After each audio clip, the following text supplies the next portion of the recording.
Thank you. Our next question comes from Mr. Chambers. Candidates, this is an audience question. How do you feel about city employees' right to unionize? And would you be cooperative in negotiating with an employee union? We'll begin with Ms. Outen. You have 90 seconds starting now. Sure thing. So I'm proud to say that I was one of the votes that allowed our Salisbury workers to unionize. Thanks to the unanimous efforts of the many Salisbury City Council representatives who are in the audience today who made that possible. I'm looking forward to continuing that conversation. As I mentioned, I'm endorsed by 2 of the unions that are being represented at the city right now, Salisbury Career Firefighters and ASME, which represents our public workers. So I look forward to the opportunity to continue working with them, and I thank them again for the opportunity to be phenomenal partners this past session. Thank you. Mr. Mitchell, we'll go to you next, 90 seconds. Yes, I would love for a union to take place. I myself, again, worked for the city for 2 years.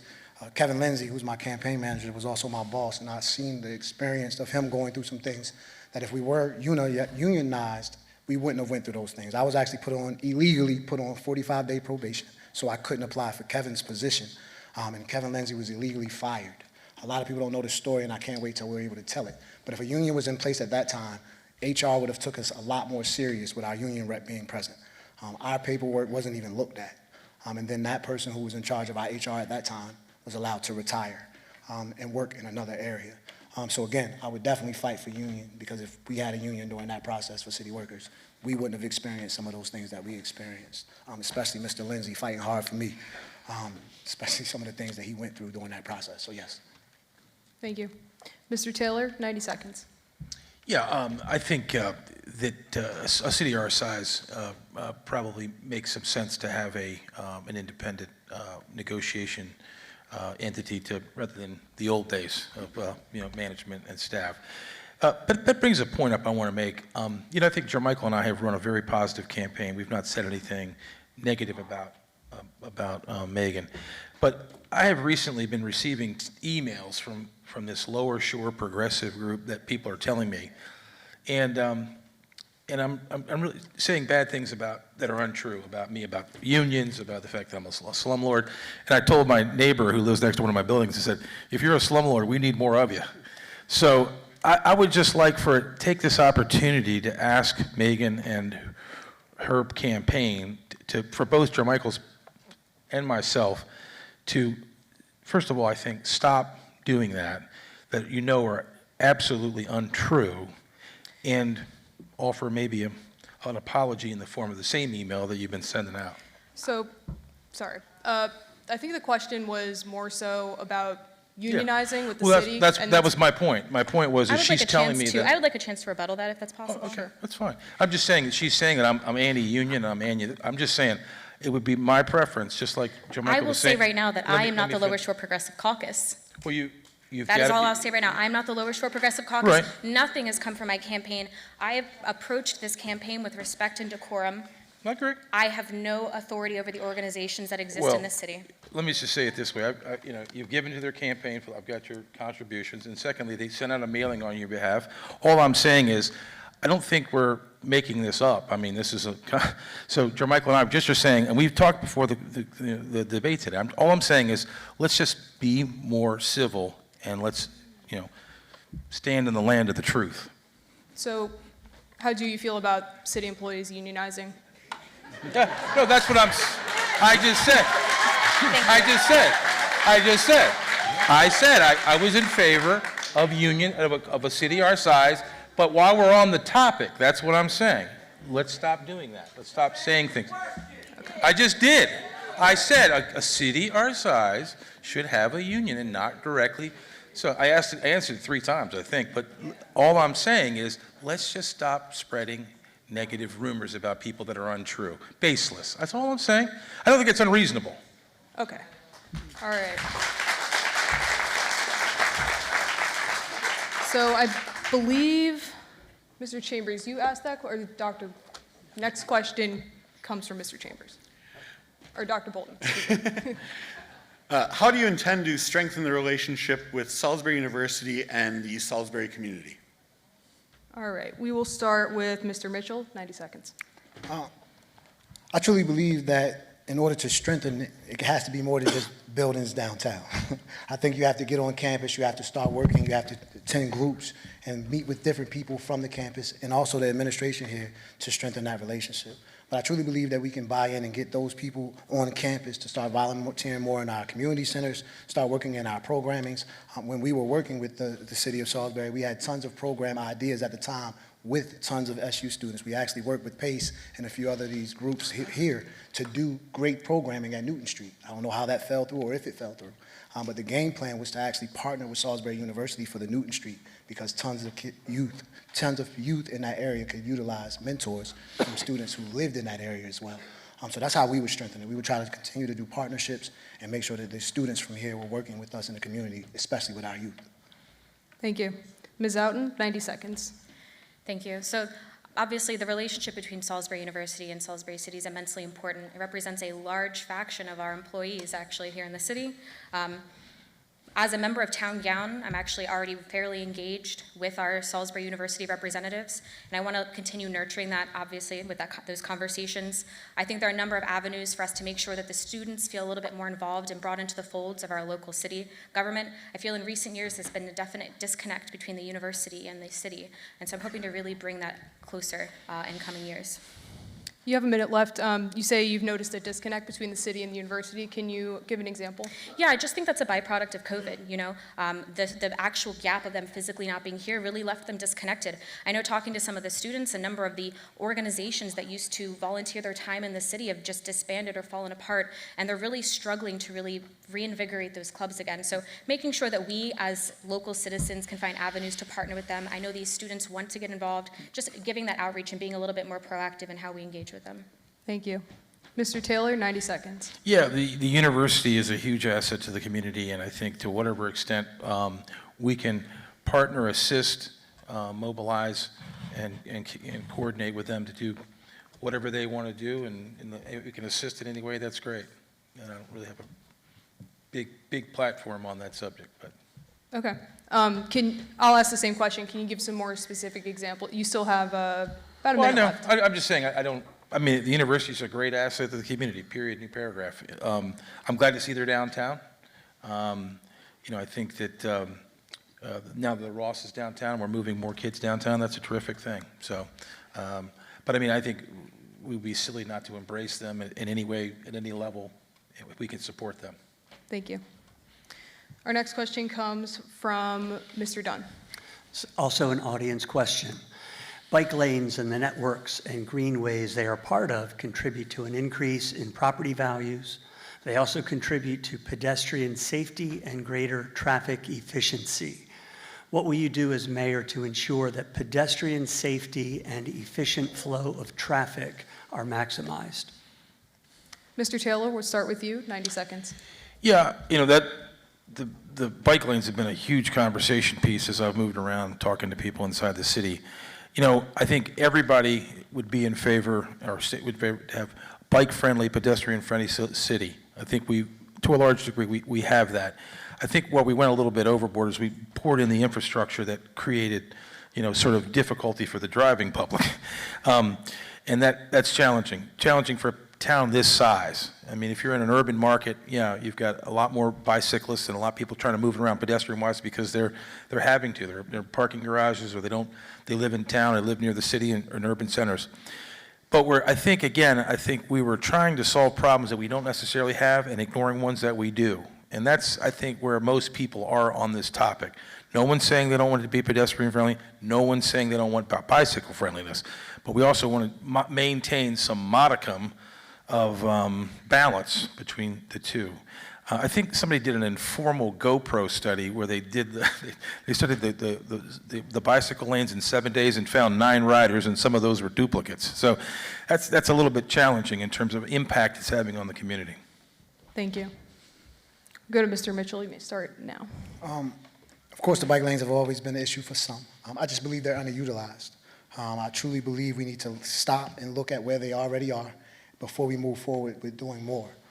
There are other projects that are going through the Wycomico County Parks and Rec with waterways trying to be connected as well.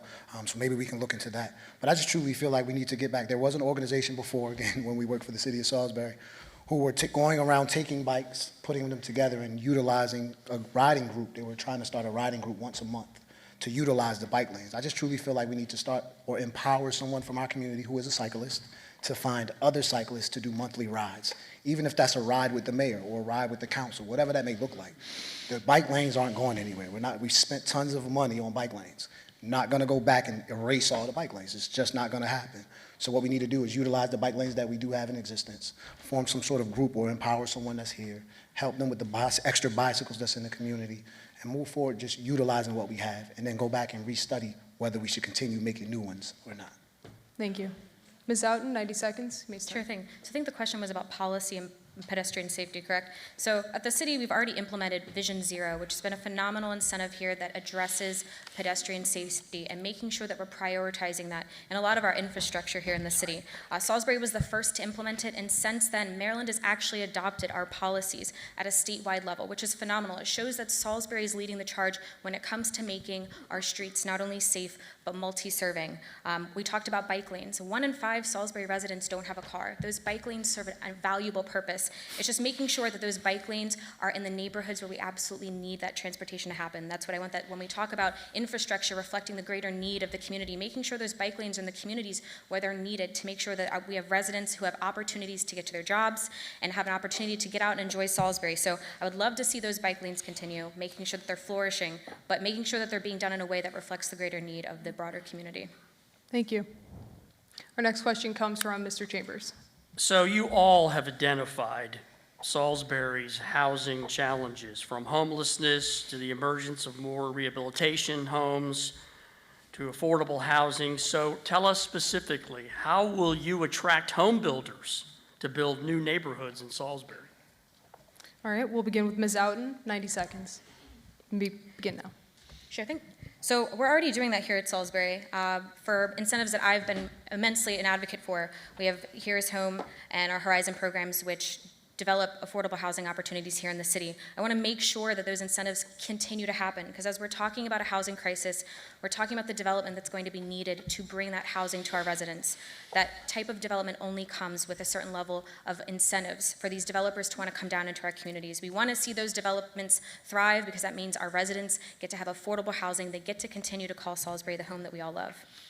Thank you. Mr. Taylor, 90 seconds. Yeah, the challenge with housing generally is it's a supply and demand problem, and that's been growing over the last 10 years since the original fall, of 2008. We've gone to more of a smart growth model, which has made it more difficult, more expensive, and lengthy to develop, which has caused part of the shortages. I think in 2017 there was like 1.4 million in inventory, and now there's like something like 750, and it's almost like a 50% increase nationwide. I'm talking 750,000. As it relates to affordable housing, the cost of construction combined with land development costs has pushed it beyond, in markets like us, beyond wages. So it becomes challenging. So what the good news is, it's probably made the in-house or the older neighborhoods like Church Street, Camden, more competitive. So then the question becomes, well, then how do you cordon those buyers into the neighborhoods? And I think you do it through organizations like Salisbury Neighborhood Housing Service, which I was on their board for 12 years. Again, spent 25 years in the banking world, kind of know how the participation loans work and how they would blend the financing with the primary lender or the purchase money lender to get the rates down, maybe come up with a similar Homestead Act that the state has for the city level, a whole bunch of stuff. But there's right now about 14,000 houses in the city, 75% are rental, 25% are owner-occupied. 650 of them are empty, vacant. So the question becomes, well, how do we move some of that inventory into the positive side, and how do we create incentives for people to do that? So I don't know that I would lean so much on new home builders, was to try and utilize the existing infrastructure and upgrade and push those folks into the neighborhoods. Thank you. Mr. Mitchell, 90 seconds. I like the Here's Home initiative. Besides the tax cuts and the fee cuts, I truly feel like we have to sit down, we go over the Here's Home initiative. We do need homes brought to the area, but we need to get those developers to give back to our community in some sort of way if they're going to get all those fee cuts and tax cuts. Whether that's giving some donations to some of the nonprofits in our community, whether that's building some new sports complexes or something of like that nature in our community. But I truly believe that the Here's Home is very vital and important. We just need to look at it. There's over 15 to 20 almost, I believe, fees that are waived. There's also the tax abatements that these developments are getting for 10, 15, 20 years. At what point does the city make money? At what point does the residents see something other than just buildings? And then again, if those buildings aren't affordable buildings, we're just packing people in places. These aren't single-family homes that we're building. We're building high-rises everywhere around Salisbury. So you're just packing people into areas. And we know how that goes. If you don't sell those homes or you don't rent those homes, then it becomes subsidized housing, right? So then you start talking about areas and crime and all of these other things that people start to talk about. I personally believe that we need to keep enticing the developers to come, but we need to talk about those fees and those tax cuts and get them to push back some money in other areas of our community. Thank you. Dr. Bolton, next question comes from you. Another issue that's been front and center in this campaign has been juvenile crime. The city has just hired a new police chief. How will you work with this chief and other local police agencies, including the Sheriff's Department and Maryland State Police, to address evolving crime challenges facing Salisbury? We'll begin with Mr. Mitchell, 90 seconds. I truly believe a lot of the juvenile crime that's happening in our community is mental health issues. We truly don't talk about that a lot. I'm specifically talking about the gun crime that's happening, but I am talking about some of the crime that goes on is mental health issues. I've often seen, again, working with our officers, I feel like they should take some more training on mental health. And we should also make sure that we hire some social workers to also, I can't say they can ride in every car, but they need to be accessible. Because sometimes our officers show up to situations and they just don't know how to handle the situation. And most of our officers are trained when someone's aggressive, you respond in aggressiveness. So I truly believe that we need to work with our youth. We need to give them more to do, but we also need to work with our mental health agencies that are in our community and get these kids some services. Tons of people after COVID have gone through traumatic experiences on top of trying to figure out how to live and eat and do other things in this community. So I would say that we would work with our officers, get them some better training. I would also say that mental health really has to be talked about when you talk about the crime because most of our kids are experiencing mental health issues. Thank you. Ms. Outen, 90 seconds, you may begin. Thank you. So I've already been working with Chief Mindshine on ways that we can tackle this. This is a conversation that's come up multiple times in my time serving on Salisbury City Council. And as I mentioned previously in a prior question, it's going to take a multifaceted solutions to address this. This is an issue overall. It's going to take working with our Salisbury Police Department, making sure that they have the resources necessary to properly handle these situations. You know, if this is a mental health issue, they need to arrive with the care to make sure that these children and these youth are being taken care of properly. We need to make sure that we're regularly engaging with our Wicomico County Sheriff's Office, making sure that there's a collaboration going on between our two law enforcement agencies, and more importantly, working with our nonprofits because they offer a vital amount of resources to the community at large and making sure that we are making our Salisbury Police Department connect with them on a regular basis to make sure that our youth are getting access to those services. But most importantly, a lot of these issues are happening at home, and the first community that's seeing those concerns are their school systems. So making sure that we're having an open dialogue with our Board of Education representatives to make sure that we know the concerns and needs that they're seeing from the students is being reflected in the services we can provide at the city. Thank you. Mr. Taylor, 90 seconds. Yeah, Barbara Duncan, Chief Duncan, was the previous chief police. She's on my committee and been a big help in terms of helping me understand the complexity of what's going on in terms of the crime situation. As it relates to juvenile crime, apparently in the legislature about a year ago, they came up with a bill that you can't charge a 13-year-old or younger with a felony or a misdemeanor. They go into a separate court system, which has created a little bit of a churn from the standpoint of the same kids going through the system. And what that's done is caused older kids to identify younger kids to do things like sell drugs and da-da-da-da-da. And that's created the gangs, supported the gangs on the east side and the west side. You know, that's a challenge that's at the legislative level. But I would say, and again, and I'm no expert on this subject, just so to be fair, I've talked to Mindshine about it as well. I do have some interest in it for sure. But at the end of the day, I think you have to identify those kids and identify those problems and point them to the resources. One of the things the chief or ex-chief is a big fan of is this community policing with social service component. That it's not a defund police. It is a different approach to a perimeter of problems that are residual, that come back constantly.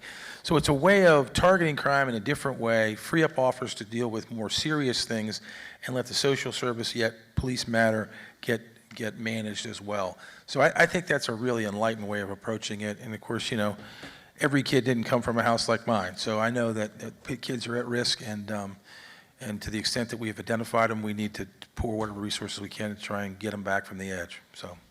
Thank you. Next question comes from Mr. Dunn. Salisbury's elections are nonpartisan, but its citizens, like citizens everywhere, are a combination of registered Republicans, Democrats, and independents. The following questions will be specific to each individual candidate.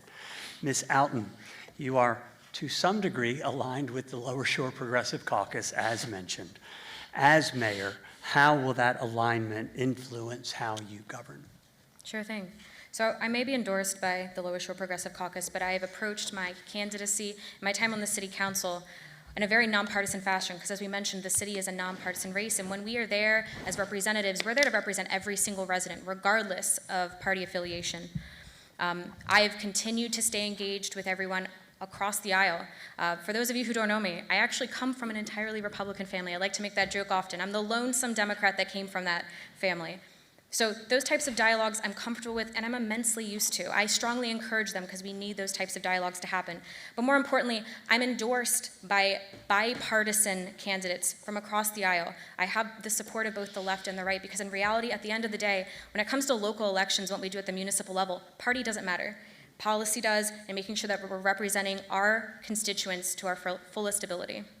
Thank you. Next question is from Mr. Chambers.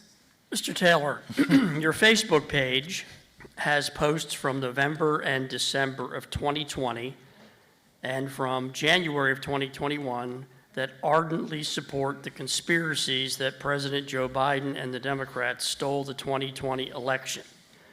Mr. Taylor, are you an election denier? Do you believe that Joe Biden is the legally and rightfully elected president of the United States? Or do you believe, as you did in 2020, that former President Trump had the election stolen from him? Okay, so 3 parts. One, I am not an election denier. I don't know what post you're looking at. At the time of the election, just like in 2016, when Hillary Clinton was shocked that Donald Trump won the election, she went on a rampage for some period of time after that, thought there was an impact on the election. In the same way, I had kind of was like, what's that about? There was a major swing in the turnout of the election, the turnout of the votes, both in quantity and on side. So I had a sort of a normal reaction. I'm not an election denier. Joe Biden won the election, you know, and it was funny because this came up in the Democratic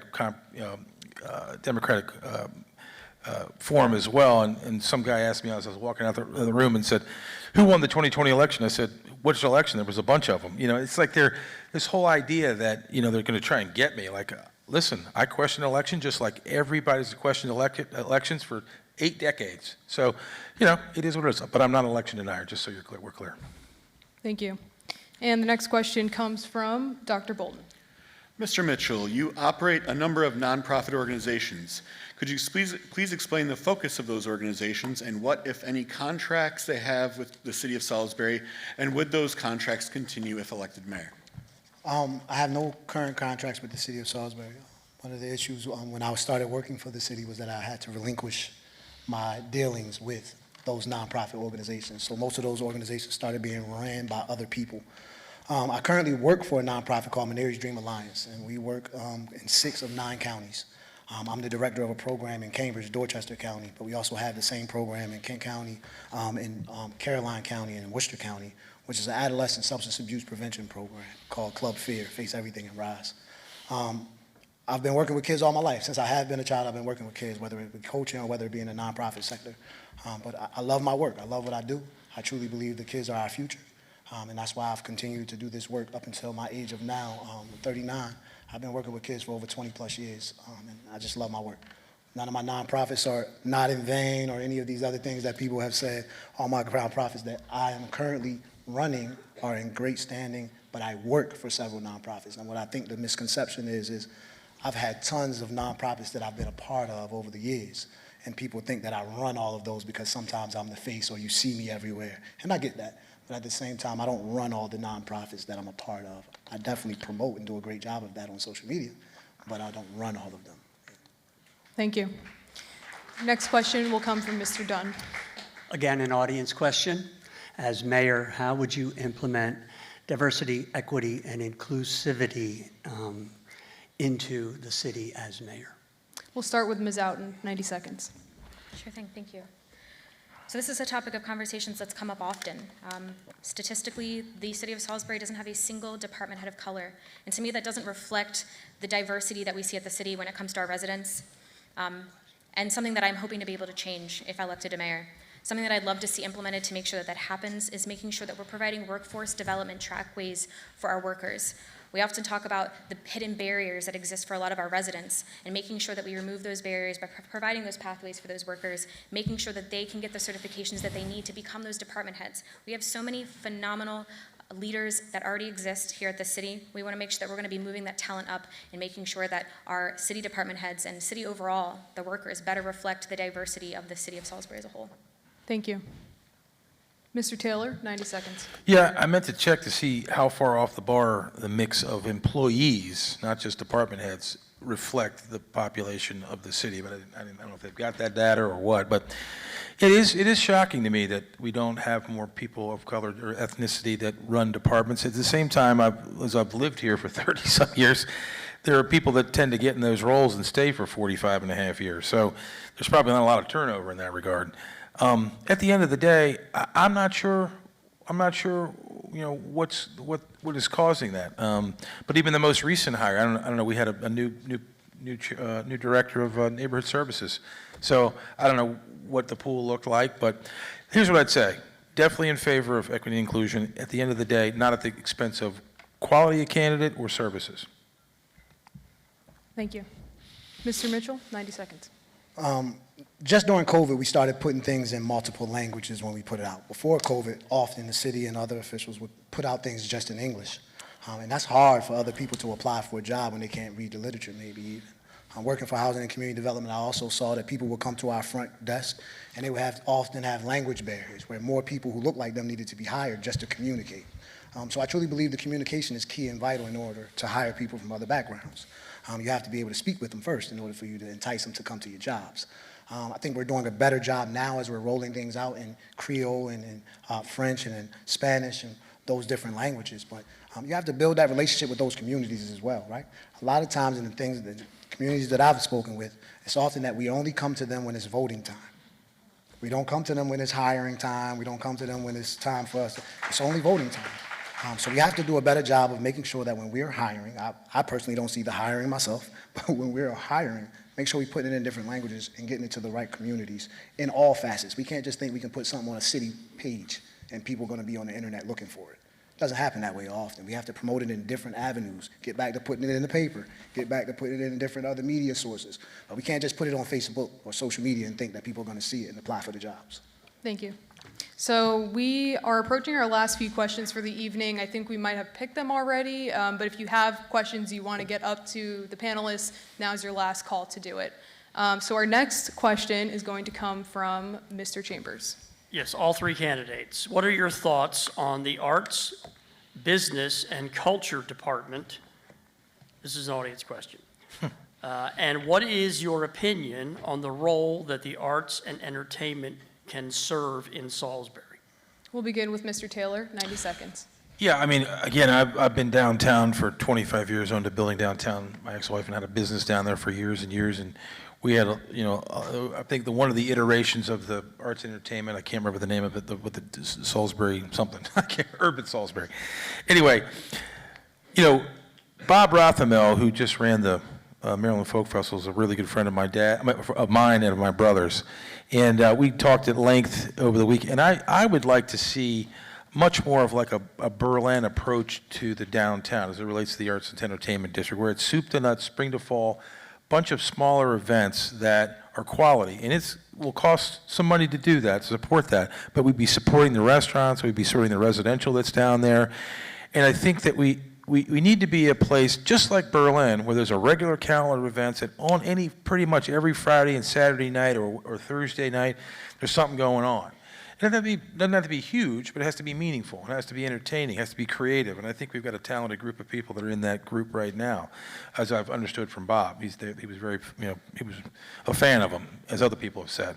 So to answer your question, as it relates to downtown, I would take a fundamentally different approach. I don't think Third Friday and one festival a year is impactful enough to make the downtown vibrant, cool, and a place to hop to on the weekends. So. Thank you. Mr. Mitchell, 90 seconds. Arts, entertainment, and culture.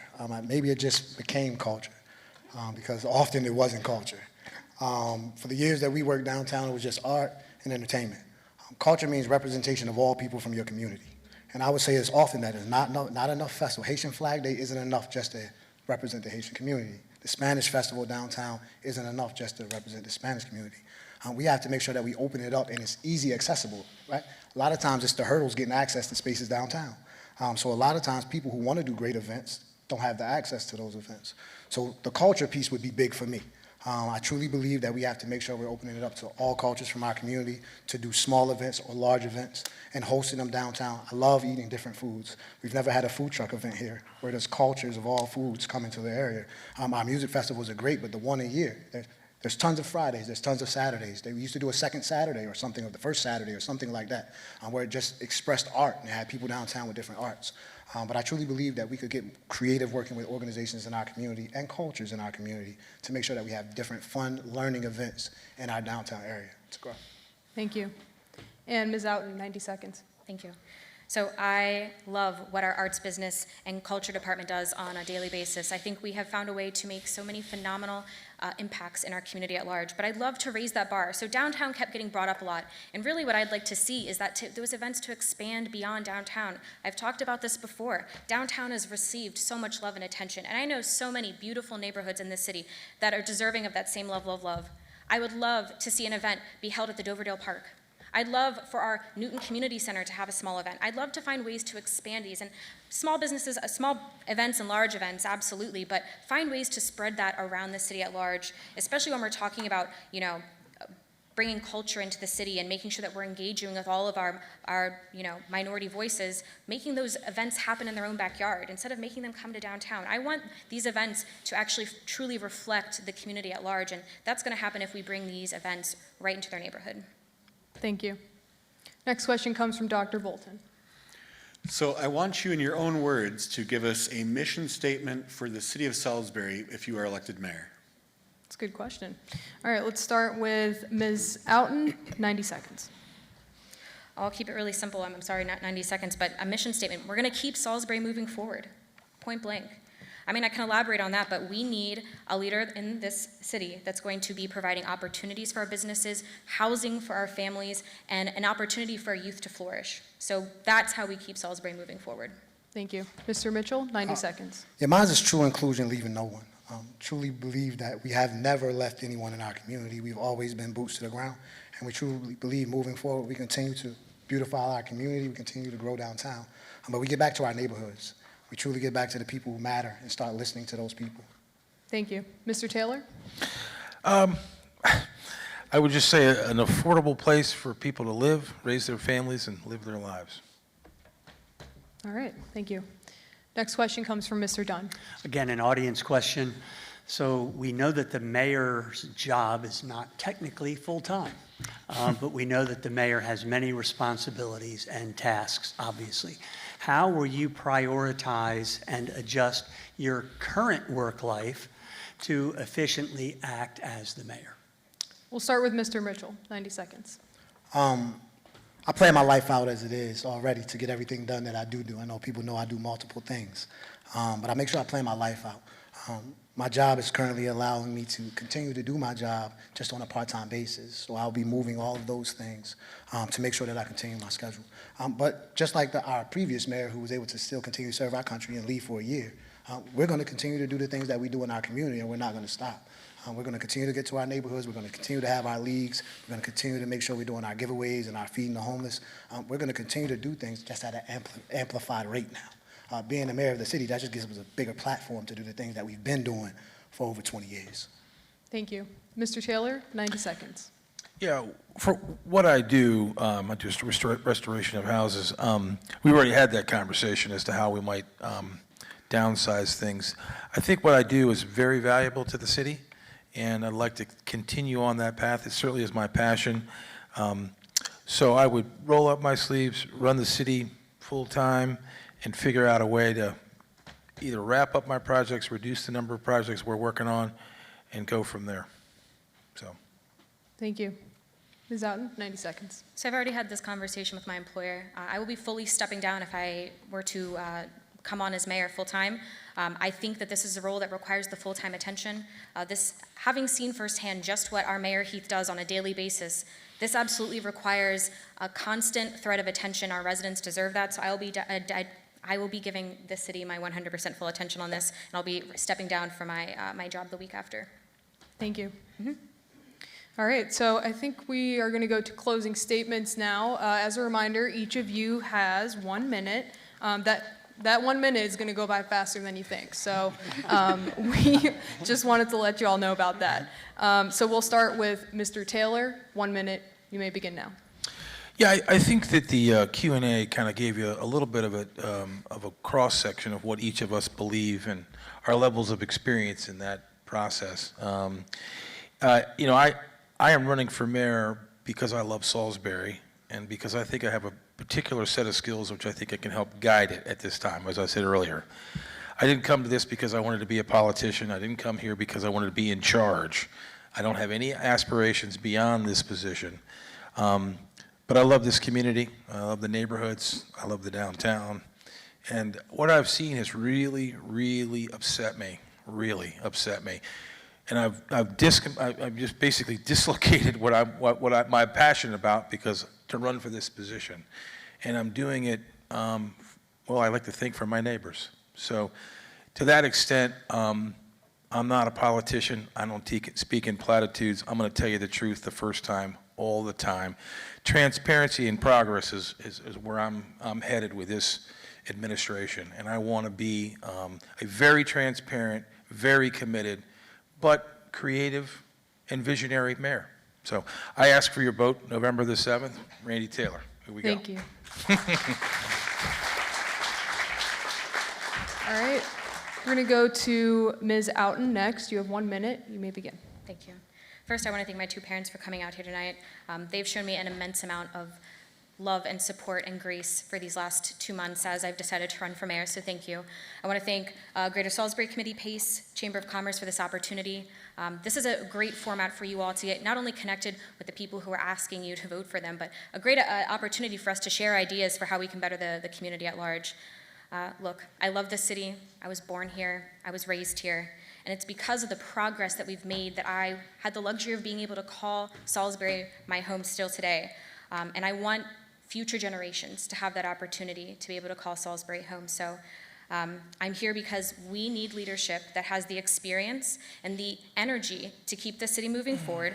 But more importantly, we need a leader that's going to provide an opportunity to be a representative for all, not just one district or one pocket of the city, but everyone. So I ask you all on November 7th to keep Salisbury moving forward and come out and vote. Thank you. All right. And last but certainly not least, Mr. Mitchell, you have 1 minute. You may begin. Running for mayor because I truly love the city.